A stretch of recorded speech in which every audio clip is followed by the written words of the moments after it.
But if there is one thing that we can understand is that this system is not gonna last. And I'm 100% sure of this. Hello guys and welcome to this new video. As you can see, today we're gonna speak about rank distribution data that Not Quite Factual released us. Everyone is speaking about these data obviously because they're very interesting. I think this is the third set of data that we are receiving, and you can see that they're all following the same kind of pattern of evolution throughout the evolving of the game and progressing of the game. I remember in the past I was saying that people were saying that the rank system in Tekken 8 is very affected by rank inflection. That's something that applies really to every single fighting game, as just the growing skills of the new player basically causes that inflection. But this rank system in particular is more sensitive to that, and is actually true and is actually reflected in these data. Because as you can see, Garyu used to be and is still the most common rank, but basically everything below Tenryu has been decreasing on ranks because everyone is moving towards the second half of the ranks. Everyone is moving to Shiryu and above. And you can see, especially in the ranks from purple above, how these ranks improve the number drastically. Let's talk first about why this ranking system doesn't work completely, why there is a flaw in it, in my opinion. So this ranking system has a different way of operating depending on your ranks and which point of the rank grade, or which grade you are actually fighting into. So if you are from beginner to a warrior, you're just gonna gain point and you're not gonna lose them. So that's basically, you can consider them as a massive casual rank grade. That's their chart. If you're a casual, you just want to play the game for fun without knowing how the game works or learning something deep into the game, getting too deep into the game, you're gonna basically stay in that rank. Eventually you're gonna hit warrior because you can always get points. You just need to win one match out of 100 and you get points, and eventually you get to a warrior. So everyone can get there. And from warrior onwards is where the ranking system actually comes into play. So to make it very simple, from warrior to battle ruler, if you win, you get more point compared to the amount that you lose if you lose the match. So if you win, hypothetically random numbers because they vary depending on the grade. If you win in this between these two range of ranks, if you win, you get 300 points per victory. If you lose 200, 250. As I said, these are random numbers. It's just to make clear the instance that I'm doing, okay? If you want to see the exact number, go to check FideX video. Shout out to him. He did an amazing video of it. Add to this the system of win streak and win losses. Every 3 matches you win, you get a bonus point. Every 3 matches you lose, you get an extra malus point. Okay, and that's how the rank system goes. The only other rules that needs to be explained is the buffer rules. So if you get promoted to a rank, you are not gonna start at the beginning of their rank on your grade scale, but you're gonna get a buffer. Okay, let's say you get your promotion by 100 points, just about, you manage to get your promotion. Well, you're gonna get 1,000 points as a buffer, so that if you lose a match or a couple, you're just not gonna lose your rank. Which in my opinion is actually nice, because otherwise it would be very frustrating of getting a rank and losing it to the match after.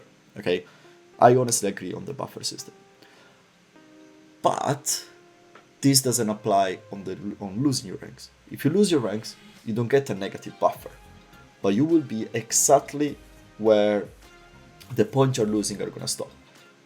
So if you get downgraded, you can just get a ranking match the next online match you're gonna get. And this is where the system becomes exploitable, because you get paired with someone, you know you're close to a demotion, you are in a demotion match, you play a couple of rounds with this guy and you see that you're above him, you see that you have the guy in your hands and you can beat him. So you just make him beat you, and then you rematch him and you just get the buffer back. You win and you get the buffer back and you go up 1,500 points. To add the more exploitable part, you don't rematch him because you're not forced to rematch. So you keep your points safe and you keep your rank. The best of 3 system that doesn't force the rematch as well makes all of these way more exploitable, because it allows you to select the opponents that you want to gamble more points with.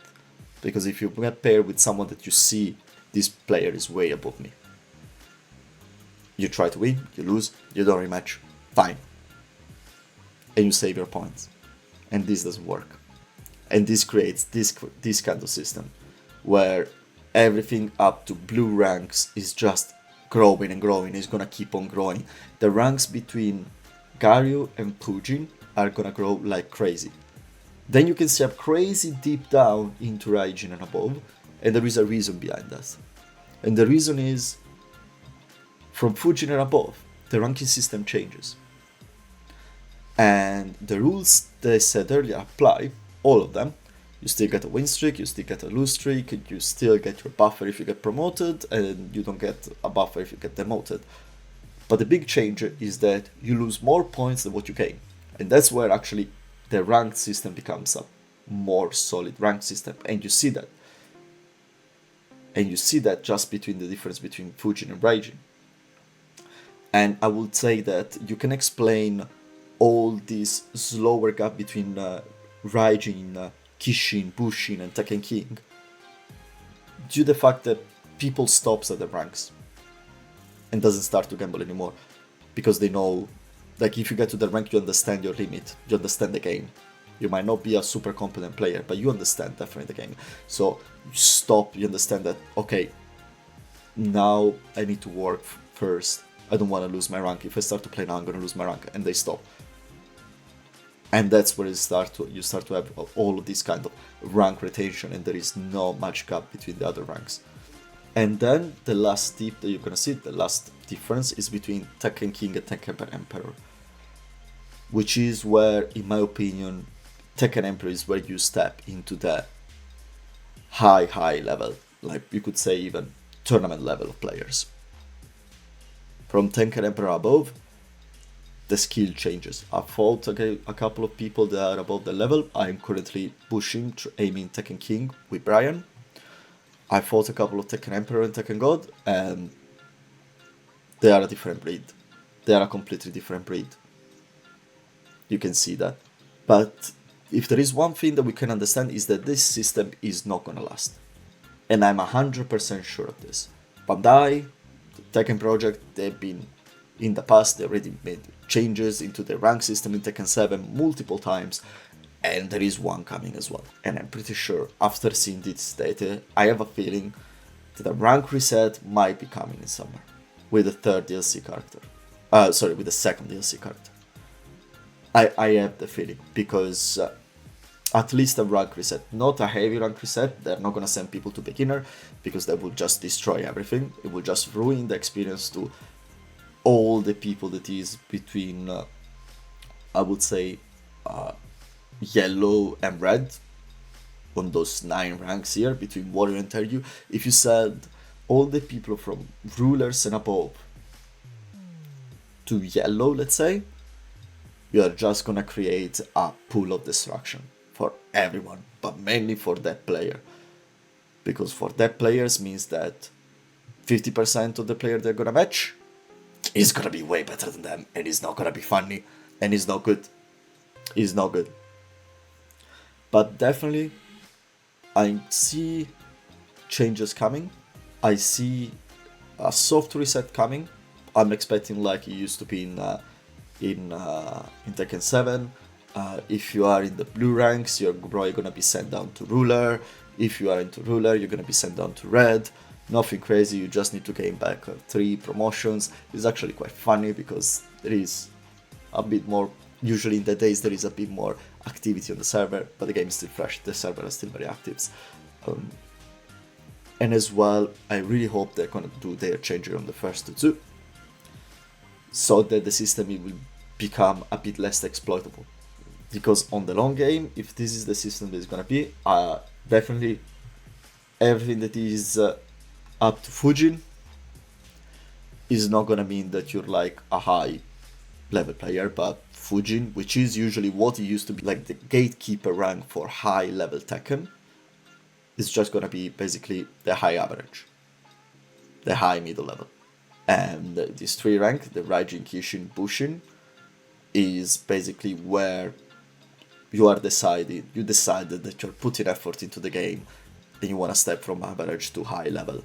And Tekken King and Bushin is where are your gatekeeping to get, like Tekken Emperor is your gatekeeper to get into the Tekken Elite for real.